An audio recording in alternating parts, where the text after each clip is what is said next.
The Benjamin Dixon Show is only possible with listener support. Go to www.patreon.com/The BPD Show. I've been working on an article, and it's taken me a little bit longer than what I had hoped, but I thought maybe if I talked it out with you, that would help me complete my task. It is the focus of my politics right now, which is the reality of white male Christian supremacy and what it means for the United States of America, and quite frankly, what it means for the globe. We are at an impasse in this country, on this planet. Humanity itself is at an impasse. We are faced with record temperatures across the globe, heat waves that are not heat waves, but climate change, an earth that is quickly becoming uninhabitable. We're faced with an impasse of an insurrection, a coup, the attempted overthrow of our democracy, not for a better system, not for a more perfect union, but for the satiation of the white male ego, particularly the white conservative Christian men. The rights, human rights, are being rolled back. Every opportunity they get, they are using a court to legislate from the bench a radical right-wing agenda. They've made it clear that they don't want anyone to get married that do not fall neatly underneath their particular brand of Christianity. They're even questioning the sanctity of interracial marriage at this point. It was never enough for them to go after any group. It's never about a particular group. It's about all of us. So, of course, it wasn't enough for them to just go after the transgender community or the LGBTQ community in general, or the black folks for that matter. There is no group that this cabal, this power structure in the United States, there's no group that they won't alienate and be willing to go after for the purposes of securing their tyranny of the minority, because they certainly are not in the majority. The people who are behind most of the calamities that we face today, a pandemic. Now, I mean, not just one pandemic. We have now the outbreak of monkeypox, and we even had a case of polio for the first time show up in the United States, which is terrifying when you consider how big this anti-vax movement is and how it's tied to the global cabal of white supremacy, white male Christian supremacy. And I want to be extremely clear on this. I play the clip all the time. I'm not going to play it today because you can get it on last month's episode of Bill O'Reilly. One of the first video clips that I ever covered doing politics was of Bill O'Reilly in 2007, correctly identifying the power structure in the United States as one that serves white Christian men. The problem is that this has been the power structure that has been the underpinnings of all of Western civilization, and they expect us to celebrate them, to celebrate their mess, celebrate the apex of Western civilization. We see now what it has come to, because we are coming to the end, not just of Western civilization, but civilization, period. Well, you may think I'm being hyperbolic. I'm not sure what I need to say to convince you that it is an existential question. We are faced with an existential dilemma. Either we as a people are going to rid ourselves of the dogma and the ideology of white male Christian supremacy and the greed that finances it, or we are going to stand by and watch civilization go extinct, because we cannot survive underneath the pressure of their ignorance, of their bigotry, of their anti-science know-nothingness, and their willingness to destroy everything, despite the fact that they are privileged beyond imagination. They have everything America has everything that it wants, certainly has everything that it needs. White conservative America has everything they could imagine. They've got the homes, they've got the retirement, they've got the wealth, they've got the health insurance. That's not a problem for them. They have enough vacation days to get in their big souped up F-150s and F-350s and drive all the way to the Capitol and take a whole entire week off so that they could try to overthrow the government. They have so much freedom and so many privileges that they are able to march up the steps of the Capitol and try to overthrow this government and get what amounts to a slap on the wrist. Merrick Garland has made it clear that he has no intention of prosecuting nearly anyone that's being interviewed during the January 6th commission. I mean, what else do these white Christian men want? Well, I tell you what they want. They want to continue dominating society uninhibited and uninterrupted. They want to continue to lay claim on the ability to be the leaders, the rightful leaders of society, those who have the right to determine everyone else's rights, because we are seeing a fundamental rollback on rights. They are not interested in expanding liberty to anything that is further, anything that's uncomfortable to them. I mean, basically, that's where we are. Anything that makes them a little bit uncomfortable, if they have to take the time to learn someone's pronouns, then that's oppression to them, and they're willing to overthrow the government because of it. Someone wants to get gay married. That's oppression to them, and they want to overthrow the government because of it. They want to end democracy because black people have a nerve to say that we don't want white supremacists as our president. That's where we are. And these are the same people who look dead in the face of global climate disaster and laugh at the science. They are one and the same. The greed that finances it, they're all one and the same. The institutions that coddle them, it's all one and the same. I don't really care about political persuasion at this point, political parties to be more specific, because you see the same thing manifesting in the Democratic Party, particularly in the form of Joe Manchin and Kyrsten Sinema, which means that this ideology of white male Christian supremacy and all of the people and the minorities that are the Stockholm syndrome subservience to this supremacy, they are certainly lined up against human progress. They are lined up against human rights, and they are lined up to get as much money as they can as they see the rest of the world burn. Now, if you've been paying attention to politics, you know that what I'm saying, while it may be bombastic, it is not hyperbole. There is no exaggeration. Our earth is in crisis. Our civilization is teetering on not just a second civil war here in the United States, but we're faced with a third world war on the international stage because of the extension of that white male Christian supremacy that manifests in the form of the pan-reactionary movement, best represented by Vladimir Putin.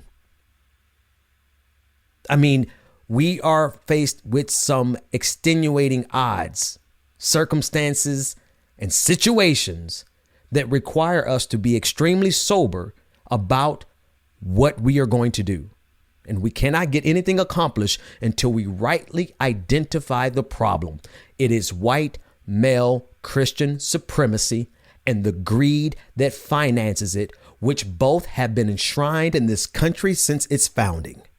And now we are faced with an impasse.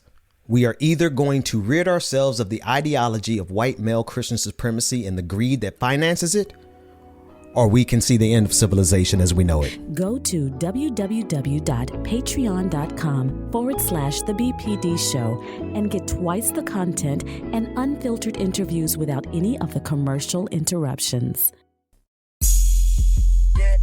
Welcome back to The Benjamin Dixon Show. Visit us online at thebenjamindixonshow.com. Welcome back. Yeah.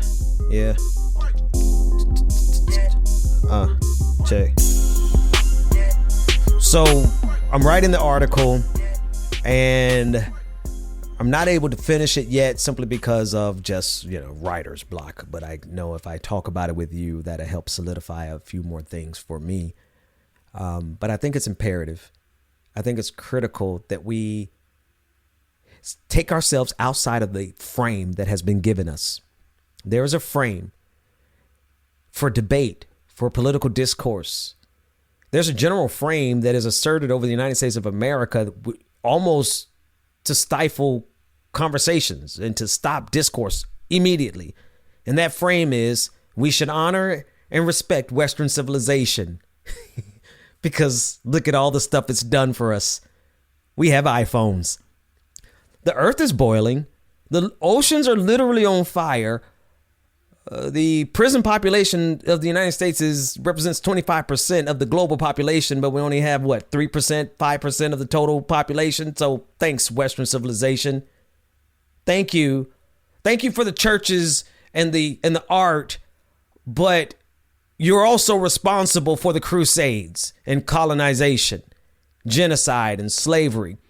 And even if you want to forget those things which are behind, cool, but you are also the face of modern white supremacy. You're also the face of the police state. You're also the face of global wars without end. White male Christian supremacy is also the face of the bigotry that every single marginalized group is having to scramble to survive right now because a couple of white Christian men are not comfortable with your sexuality. And because they're not comfortable with your sexuality, you can't afford to have any rights in this country. That's where we are. No hyperbole. We're fighting back against a fascist coup. I oftentimes talk to I'm going to go on a segue real quick, because a lot of times people have a hard time taking that next logical step. We can see all the evidence in front of us, as I've seen for many years now, which is probably why I'm a little bit ahead of the curve, but sometimes being ahead of the curve makes you the voice crying in the wilderness. It makes you the odd man out, seeming like the alarmist. But for years now, we have been trying to yell at the top of our lungs that these fascists are organizing for the purposes of taking America back. I thought they wanted to take us back to the 60s. Nick Fuentes, the popular right-wing commentator, says he wants to take us back to 1099. Not 1999, because 1999 sucked according to him, but 1099. Not the tax document, not your 1099 that you get at the end of the year as an independent contractor, the year of our Lord 10 and 99. Why? Because it was a time when women could not be educated. He literally said this, a time when women could not vote. This is the prevailing sentiment that is coming from white male Christian supremacy. I would offer that white women should really consider who they're sleeping with. Rhetorically speaking. Really consider that the people who we are dealing with on a daily basis, while they smile in our faces and tell us everything is fine and there's nothing to worry about, they're not really bigots. They want to roll us back to the dark ages, literally. That's in their heart. That is their goal. And a lot of times when I'm talking with people on a personal level, they seem extremely hesitant about coming to the logical conclusion that follows. If we are faced with an actual fascist coup, which I argue the evidence is incontrovertible, but if that is the case, then what are we going to do about it?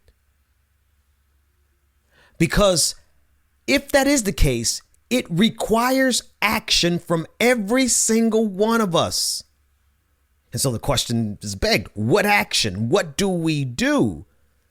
Well, the very first step in this is honestly coming to terms with the fact that it is the underlying philosophy and ideology that has been at the back and the core of America, of America's empire, of America's police state, and all of Western civilization. The very core of it is rotten because it has been erected while it has been built by black folks. It's been built by other minorities. This entire system does not exist without black folks and marginalized groups building it literally.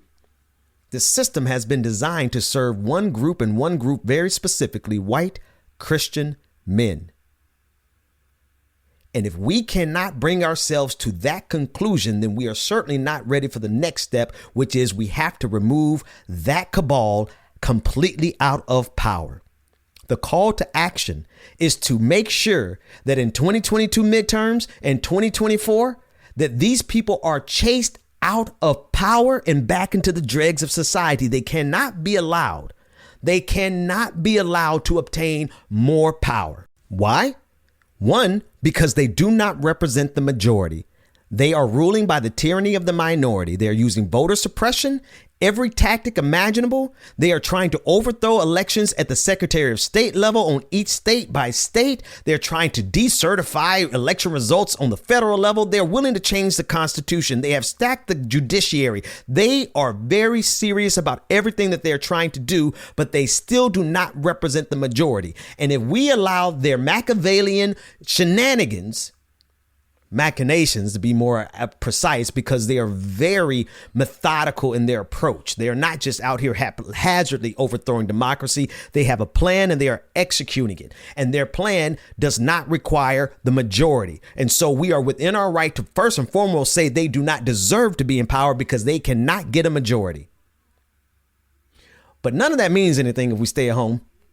And as much as I hate to say, go vote, that's the very first step that we can take. That's not the last step. But my God, if we don't stop them at the voting booth at this point, then there's nothing that we can do, because we would have handed the final reins of this democracy over to them.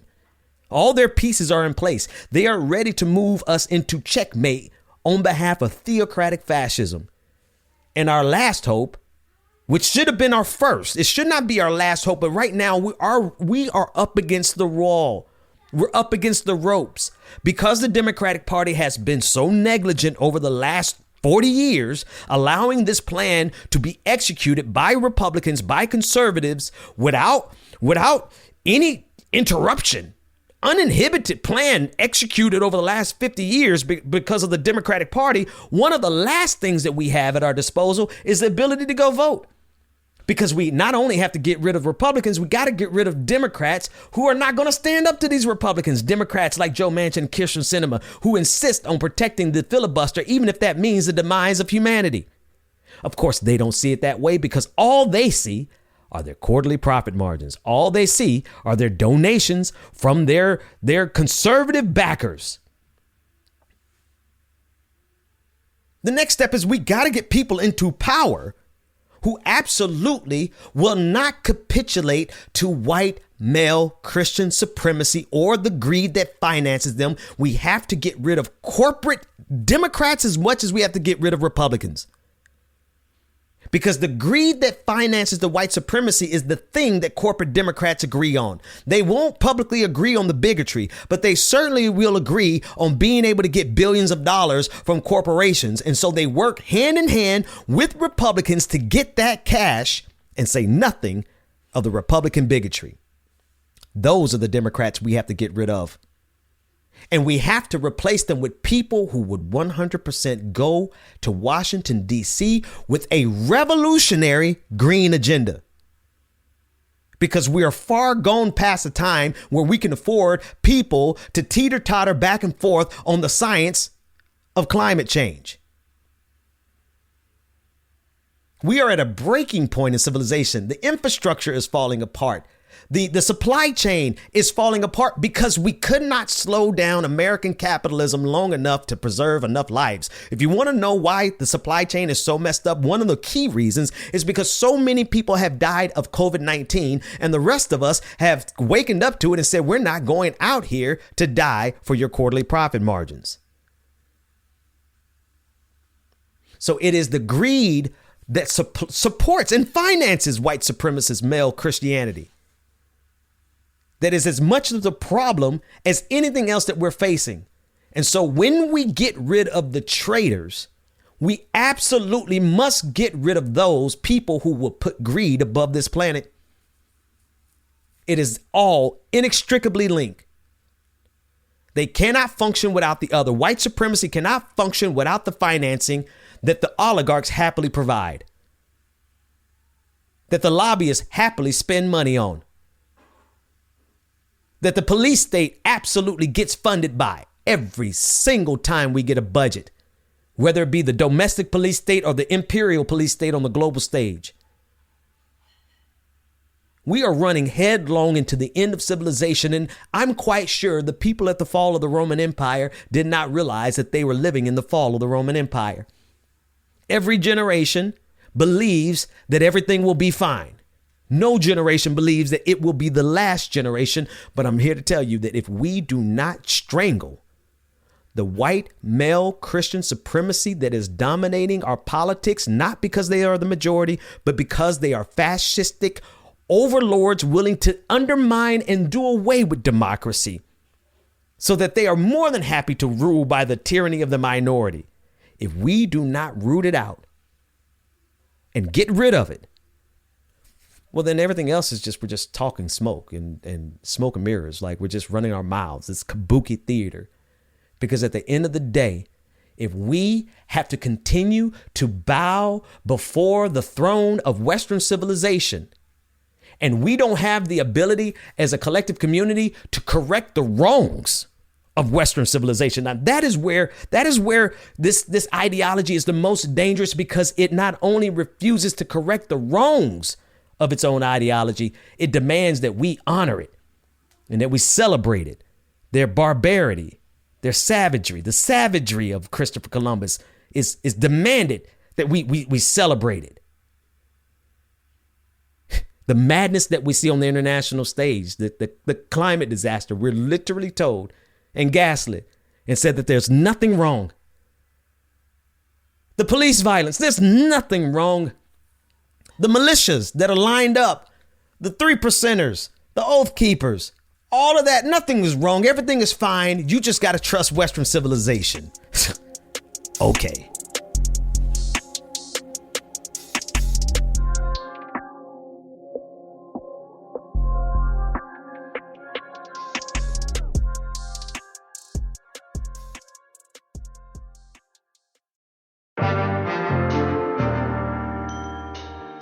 Welcome back to The Benjamin Dixon Show. Visit us online at thebenjamindixonshow.com. I am always amazed. I'm always amazed at the extent to which people will go to protect themselves from having to confront themselves. Concurrently, I'm always amazed at an ideology that is so opposed to self-correction that it's willing to rewrite history. It would rather rewrite history than to confront the baggage of everything that it has done wrong. No ideology is perfect. No political philosophy is above reproach. Everything can be tweaked, adjusted, fixed towards a more perfect union. But we are literally required to look at white male Christian supremacy in this country and on this globe and say, oh, they did a good job. Anything short of that is considered heretical. In fact, white Christian men are considered to be an endangered species by themselves. They consider themselves to be endangered. Why?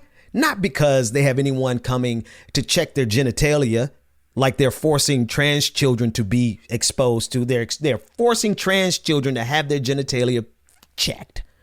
That's not the oppression they face. It's not the oppression of being killed by police officers simply because you're black and they feared for their lives and they yelled, "Stop resisting," when they were hitting you across the head in handcuffs. It's not that kind of oppression that they face. The oppression that this ideology faces is the inability to control you. Anytime they are not permitted to tell you what you can do with your body, with your life, with your belief system, if they cannot control that, they literally consider it to being oppression. They literally consider not being able to control you to be their own personal form of oppression. If you are a gay person and you are free to get married, they consider it an affront to their freedom, and it ain't got nothing to do with them. But they are so narcissistic in their ideology that anything that they don't approve of is an affront to their freedom. And it never ceases to amaze me.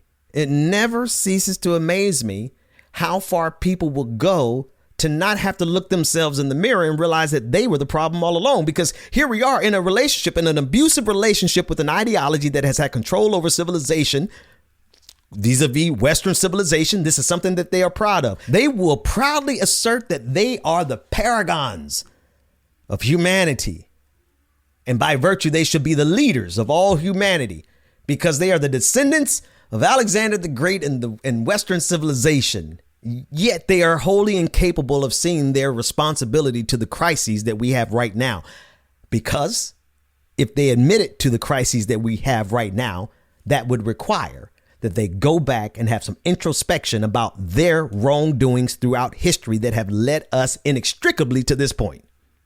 There's no question. We are here where we are in the climate because of greed. We are here where we are in society crumbling and democracy being challenged because of white supremacy and greed. We are here at the precipice of the rollback to the dark ages because of Christian supremacy. And we're, of course, seeing the rollback of women's rights because, well, men cannot handle, certain group of men simply cannot handle a woman being free enough to tell them that they don't need any parts of them. There's nothing more terrifying to some men than the inability to control women.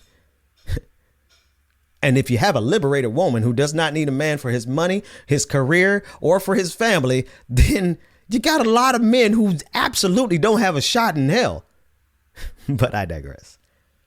The point is we are living in a paradigm that has been to the benefit of one group specifically, against which every other group has had to literally fight for every freedom that we have had. And so there's no question they are proud of the fact that they own Western civilization and that this country has been built to their benefit. Okay, then, let's look at where we are. Let's look at all the crises. Let's look at the pandemic, the million that are dead that didn't have to die. Let's look at the boiling oceans. Let's look at the heat wave that is killing thousands across the globe. Let's look at the fossil fuel industry. Let's look at the fact that we are quickly devolving into a dystopia from which we won't be able to recover. Why? Because it was inevitable? Absolutely not. Because we refuse as a society to reject the ideology that has brought us to the edge of destruction, white Christian male supremacy, and the greed that finances them. That's why we are where we are. And instead of looking at where we are and saying, holy crap, I mean, yeah, we got highways, we got skyscrapers, and we have the iPhone, but we sure as hell could have used renewable energy. We sure as hell could use to put an end to white supremacy and Nazism once and for all. We sure as hell could use democracy to go ahead into the future, because unless we have shared power, we will have destructive power, which is the course we're on right now. But they're completely and wholly incapable of self-correcting, because in that way they are impotent. They have power, but they're powerless to stop their own tendencies. They are powerless to stop their own greed. They're powerless to stop their own hatred. They're powerless to stop even the murder of their own children and women. White supremacy is all about preserving the future for what are the 14 words? Preserving a future for their white children, but they don't care when their white children are killed in schools. That's because it is an ideology of death. An ideology of hatred and bigotry, and it is willing to sacrifice as many white people as it needs to in order to preserve the rule of the tyranny of the minority. If we cannot reject a power structure that is hell-bent on destruction, if we can't pull ourselves from outside of the frame and disregard them, I don't mean disregard them in the sense of ignoring them. I mean disregard them that every time they speak up, we acknowledge that it is rooted in propaganda. We acknowledge that what they do is rooted in bigotry. We acknowledge that their goal is antithetical to human progress. Therefore, we should not waste time on them. We certainly should not allow them to get political power. And we certainly should not roll over and capitulate and pretend as though Western civilization is something that should be triumphed and heralded. Because look at where we are. And if the apex of Western civilization has brought us to the edge of destruction, if the best that they can offer us is Donald Trump, Kyle Rittenhouse, and Elon Musk, then perhaps we should put a full stop on white Christian male supremacy until we can figure out what the hell is going on here. Right, Donald? And just for good measure, I do have white Christian men who are my friends. One of my best political friends, Michael Solomon, good white Christian man. But he does not subscribe to white Christian male supremacy. You got to check out his podcast. White Christian male supremacy is totally different. It is an ideology that requires violence. It is an ideology that requires exploitation. It is an ideology that requires a baseline of ignorance and the rejection of science, because information, knowledge, progress are antithetical to white Christian male supremacy and their ability to maintain control on power. That's it. The more educated people become, and we don't really have a whole lot of time either. I mean, what they say 2030 is it. After 2030, that's it for the planet. I don't even know if we'll make it to 2030 because these fools are lined up to start a new civil war. Why? Because they have to use pronouns. I mean, they don't even have to use pronouns. Just shut up. But they're so offended by the fact that they have to use pronouns. They're ready to go to a second civil war. And God forbid they can't get away with using the N-word. God forbid black people protest on behalf of police stop killing us. You know, that to them is worth destroying this entire democracy. We are dealing with stunted men, children who are spoiled mama's boys who ain't never been corrected in their life. They've never had to look in the mirror and say, oops, I was wrong, because people around them have been too cowardly to call them on their BS. This is why nobody can hold Donald Trump accountable. Donald Trump will never be held accountable because of the cowards around him unwilling to confront a system that they benefit from themselves. They're willing to preserve the system because they benefit from it, even though that system is getting ready to destroy humanity. We got to know who we're up against. We should not, and we must cease and desist trying to have reasonable conversations with people who have determined themselves to be unreasonable. They are determined in themselves to be unreasonable. This is who they are. This is who they you don't have to take my word for it. This is what they champion. This is how they self-identify. They identify as white Christian male supremacists. They won't attach supremacy at the end, but they certainly recognize the hegemony, the power that the white male Christian power structure has had in this country and has had through history. And they will not acknowledge everything that came along with it. The murder, the genocide, the slavery, the disease, the pestilence, and now a series of plagues. Because what happened with COVID did not have to happen. But it followed in the wake of the ignorance and the bigotry that's necessary to sustain a country built on white male Christian supremacy. I still don't know if I have what I need to finish the article. Maybe I'll just leave it as a podcast. But I certainly have the receipts. I certainly have the links, the examples of every single case. Like they want to be heralded as chivalrous men. And they won't even protect their own children from mass shooters. The best they can offer their own children is thoughts and prayers.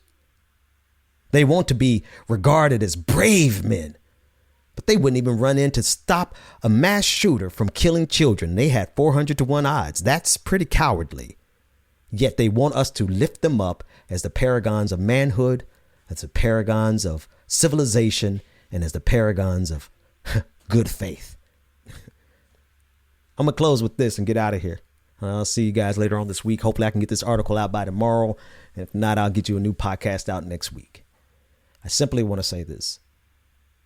It is sobering, the times that we live in, but we have to come to terms with the reality of our fight. We have wasted so much time trying to debate and argue in good faith with an ideology that cannot be sustained through public debate and discourse. In other words, we've tried to be reasonable with unreasonable people.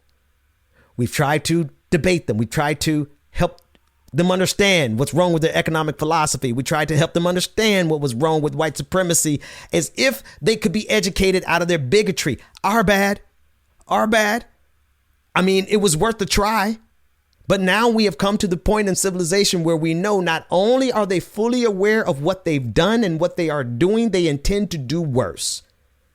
And if we can't call them out for who and what they are and rightfully shame them back into the dregs of society, like the Scopes trial, where they shamed those evangelicals back into the dregs of society when they tried to stop evolution from being taught in the 1920s. They've been working on this for a minute, y'all.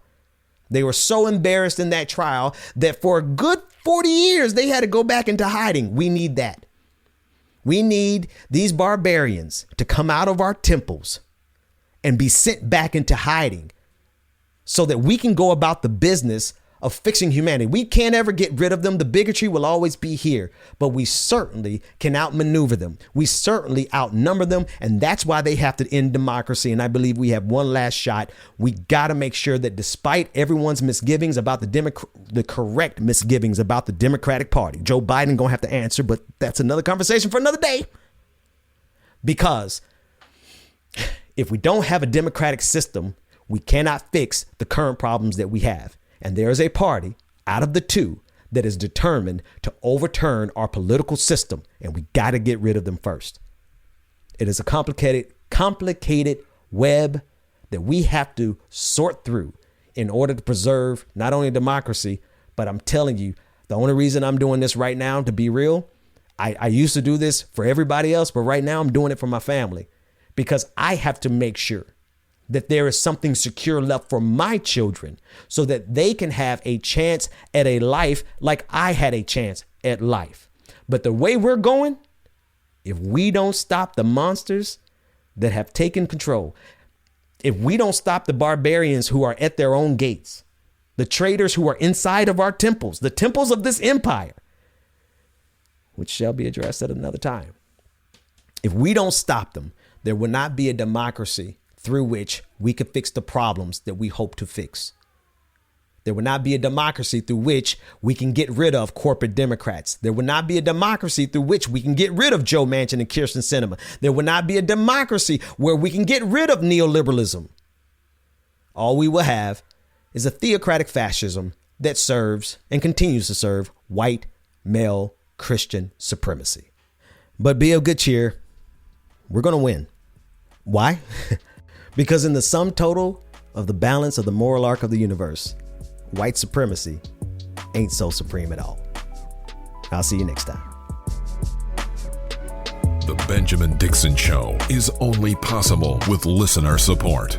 Go to www.patreon.com/The BPD Show and support The Benjamin Dixon Show. If you like this episode, be sure to share, like, and subscribe.